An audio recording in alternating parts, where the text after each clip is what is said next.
سلام، ممنون آقای الهی. خوبین؟ ببینید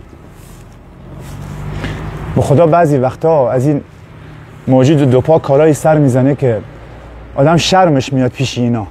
این زبون بسته رو تله نصب کردن سر آب، سر چشمه این تله ها رو نصب کردن تو این وانفسای گرمای هوا. یه عده هستن لایروبی چشمه ها میکنن، آبنبار آب میکنن، نظر طبیعت میکنن برای اینا، برای این زبون بسته ها. یه انسان نماهایی هستن که تله نصب میکنن، این تله هایی که گرگ از پا در میاره و این پای زبون بسته رو از مچ قطع کرده. این پاش، اینم مچش لای این تله اولی این مچ پاشه. نگاه به اینا چی میشه گفت؟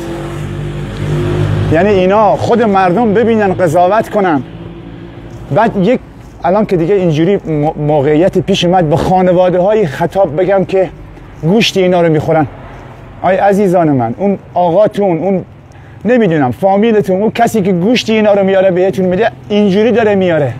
نخورین، به خدا نخورین. ببینید این حق حیات نداره، این رفته که آب بخوره، این شده سرنوشتش.